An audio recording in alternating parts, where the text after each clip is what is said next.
मुंह काला और राज सेवक महाराज तुम्हारा महामंगल हो। तुम जानते हो कि मैं इस छोटे से राज्य श्रृंगवेरपुर का और राजा हूं, लेकिन ये राज्य अवश्य ही छोटा है। लेकिन मैं छोटा नहीं हूं, इसका कारण है क्योंकि मुझे महाराज श्री दशरथ जी का संरक्षण प्राप्त है। और महाराज दशरथ जी साधारण नहीं, संसार के राजाओं की तो बात दूर, वो तो सीधे देवताओं से उन्होंने मित्रता करके देवराज इंद्र का साथ देते हुए कई बार अनेकों बार युद्ध किए। तो संसार के राजा उनके सामने क्षण मात्र भी नहीं टिक सकते। इसीलिए मुझे जब महाराज श्री दशरथ जी का संरक्षण प्राप्त है तो मैं आजाद हूं। आज तक मेरे राज्य को किसी दूसरे राजा के द्वारा परतंत्र नहीं बनाया गया। इसीलिए मैं विवश होकर के तुम सब प्रजावासियों के सामने कहने के लिए विवश हो जाता हूं कि मैं हूं आजाद, किसी देश का गुलाम नहीं, और रखता हूं शान।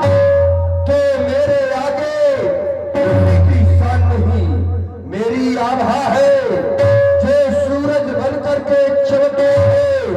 ये मेरी शोभा है जो चंद्रमा पर चमकती है।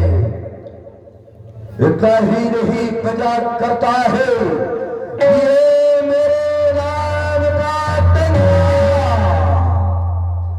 ये डंका इस किसकी मजाल है जो आकर के हमसे लड़े मैदान में। लेकिन राज सेवक मैं चाहता हूं महाराज कि राज दरबार की शोभा सुंदरियों से होती है, और प्रत्येक राजा का ये कर्तव्य बनता है कि जिस ऐश्वर्य का सुख उपभोग स्वयं करे तो कभी कभी प्रजा को भी उन सुखों का उपभोग कराना चाहिए। अष्ट राज दरबार में सुंदरियों की उपस्थित होनी चाहिए। ठप्पा ठुमरी दाना दुर्दिर और रात बड़े मस्ताना हो, तुम्हारा यहाँ से जाता हो, परियों का यहाँ पे आना हो, और राज दरबार में राज गाना हो। महाराज परियां तो हैं। अरे लाओ, कोई ना कोई पहले आए तो। गुनगुनाए ऐसे जैसे बजते हो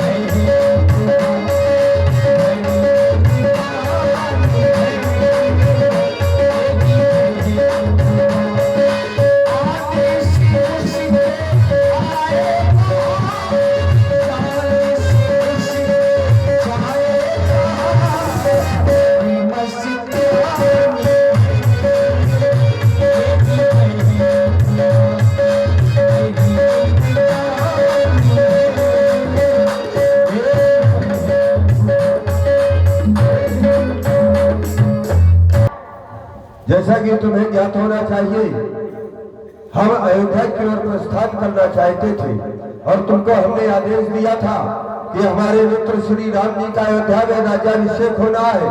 उन्हें हमें वहां पर कुछ उपहार भी देना है। तो रथ में जो भी हमने बताया था सब उपस्थित कर दिया है। महाराज आप अयोध्या न जाए तो बहुत अच्छा है। क्यों, ऐसा क्या है? महाराज अभी अभी गुप्तचरों ने बताया है कि माता कैकेयी जी के द्वारा 2 वचन मांग लिए गए महाराज जी के द्वारा। पहला भरत जी का राज है और दूसरा राम जी का वनगमन है। तो प्रभु मर्यादा पुरुषोत्तम श्री राम जी इसी मार्ग से आ रहे हैं, चल करके उनसे मिला जाए। क्यों नहीं, यदि वो हमारी सीमा में ही आ रहे हैं तो हमारा कर्तव्य बनता है, क्योंकि मैं स्वयं में एक राजा हूँ, वो राजा के पुत्र है, इसलिए उनका राज्योचित स्वागत सत्कार हम अपनी सीमा में ही करेंगे। चलिए महाराज स्वागत करने के लिए सारी सामग्री हमारे साथ में लेकर के चले। लिए फल फूले भेंट भई भारा, मिलन चले वही हरसी अपारा। करि दंडवत प्रभु ही सन्मानी, निज आसन बैठा रिम आनी।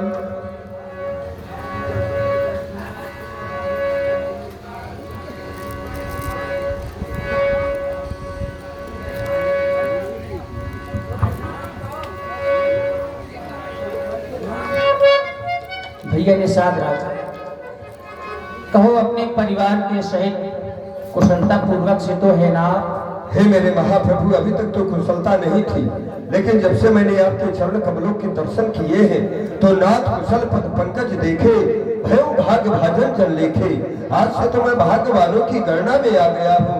हे मेरे महाप्रभु, मुझे पता चला है कि मछली भैया कैकेयी के द्वारा तुम्हें 14 वर्ष का वनवास दिया गया है। अवश्य ही, तो भले मैं उन्हीं वरदान की पूर्ति के लिए वन में आया हुआ। हे मेरे महाप्रभु, भले ही अयोध्या का राज्य आपको न मिल पाया हो, लेकिन मैं मित्र हूँ और मित्र का एक कर्तव्य बनता है कि दुख में मित्र का साथ देना चाहिए। भले ही वहां का राज्य नहीं मिला, आप राजा नहीं बन पाए, लेकिन मैं अपने राज्य का आपको राजा बनाऊंगा। देव धरनी धन धाम तुम्हारा, जितना भी जो कुछ भी है वो सारा आपके प्रति समर्पित है। मैं जननीच सहित परिवारा, मैं अपने पूरे परिवार के सहित आजीवन आपकी सेवा करूंगा। बस प्रभु कृपा करिए, पुरधारी पाऊं। आप कृपा करके मेरे नगर की ओर प्रस्थान करें, जिससे कि सारे नगरवासी मेरे भाग्य की प्रशंसा करेंगे। चले प्रभु। तुम सत्य कह रहे हो, लेकिन मैं इस समय तुम्हारे भवन में नहीं जा सकता। ऐसा क्यों? क्योंकि माता पिताजी के द्वारा मुझे 14 वर्षों का वन मिला है। मैं किसी भी नगर या महलों में प्रवेश नहीं करूंगा। अगर यही कोई स्थान हो, अवश्य चलिए, एक ऐसा स्थान है वो आपके लिए उपयुक्त तो होगा। नगर के बाहर है, मैं आपको दिखा रहा हूँ। चले मेरे बाप। महाराज को ने वो जगह दिखाई, सिंसुपा वृक्ष के नीचे भगवान को स्थान दिया और भगवान ने वहीं पर शयन किया।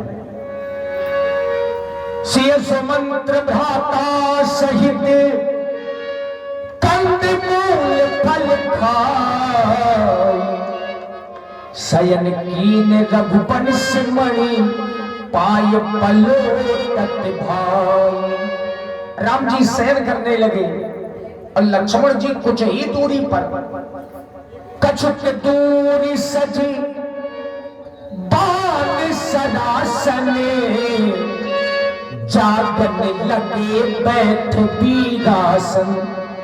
वीरों का एक आसन होता है, जिस आसन पर राम जी की पहरेदारी में बैठे हैं, यही वीरासन है। इधर महाराज निषाद राज जी ने राम जी की ओर देखा तो मन भर आया। भगवान श्री राम जो महलों में रहा करते थे, मखमल में सोया करते थे, आज वही प्रभु श्री राम पत्तों और कुशाओं में सो रहे हैं। ये देख करके लक्ष्मण जी से सहज में ही पूछने लगे, हे तातु लक्ष्मण, आज मैं ये क्या देख रहा हूँ? क्या विधाता ने जो ये जीवन मुझे दिया था, ये जो नेत्र मुझे दिए थे, क्या यही दृश्य देखने के लिए दिए थे? क्योंकि मैं जानता हूँ जो मेरे गुरुकुल के सखा मेरे मित्र श्री राम जी हैं, वो साधारण नहीं है। उनके पिता साधारण नहीं है, उनका वंश साधारण नहीं है। भूपति भवन शुभाय शुभावा, सुरपति सदन न पड़तर पावा। महाराज दशरथ जी का भवन स्वभाव में ही सुंदर है। यहाँ तक कि स्वयं देवराज इंद्र का जो अमरावती है, जिसमें इंद्र निवास करते हैं, वो भी महाराज दशरथ के भवन की समानता नहीं कर पाते। लेकिन आज उसी भवन में रहने वाले मेरे मित्र आज भूमि में शयन कर रहे हैं। वहां पर मैंने ये देखा है, विविध बसन उपधान तुराई, क्षीर फेर मृग विशद सुहाई। अनेकों पलंग पड़े हुए हैं, सुंदर मखमल के तकिए लगे हुए हैं।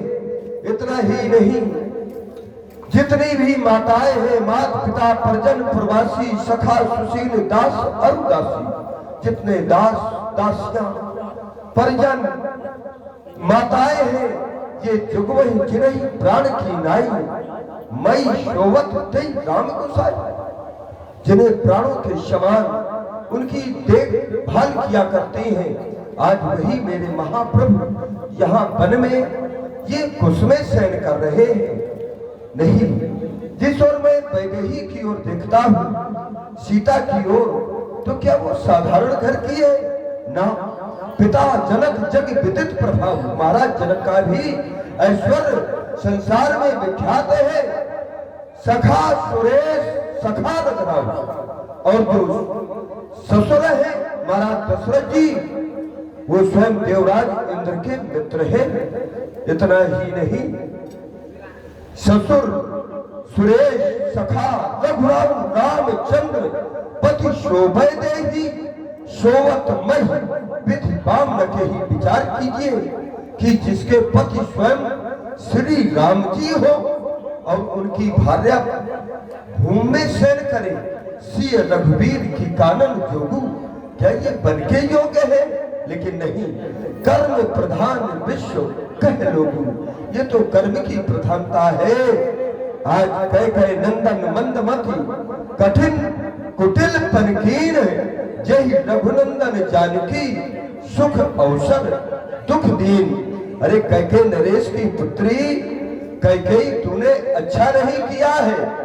जिस समय सुख मिलना चाहिए मेरे राम जी को, तेरी सीता को, उस समय तूने असमय ही दुख दे दिया। अरे तू तो उस प्रकार से हो गई, भई दिनकर कुल पिटक कुठारी, सूर्यवंश के वृक्ष को काटने के लिए मात्र तू कुल्हाड़ा बन गई है, कुल्हाड़ा। तूने ऐसे कर्म किए हैं, तेरे कर्म के कारण आगे वाले भविष्य में कोई भी माता पिता आज के बाद अपनी पुत्री का नाम कैकेयी नहीं रखाएंगे, कैकेयी नहीं रखाएंगे, कैकेयी नहीं रखाएंगे।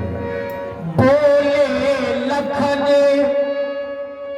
मधुर मृदु पानी, ज्ञान विराग भक्ति रस सानी।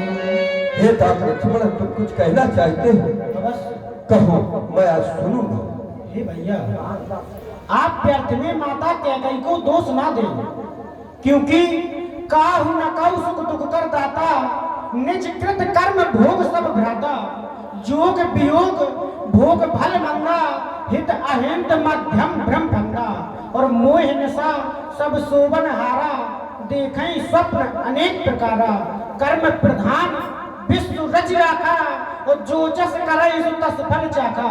विधाता ने जिसके भाग्य में जो लिखा है उसको अवश्य मिलता है, इसलिए आप माता कैकेयी को व्यर्थ में दोष ना देंगे।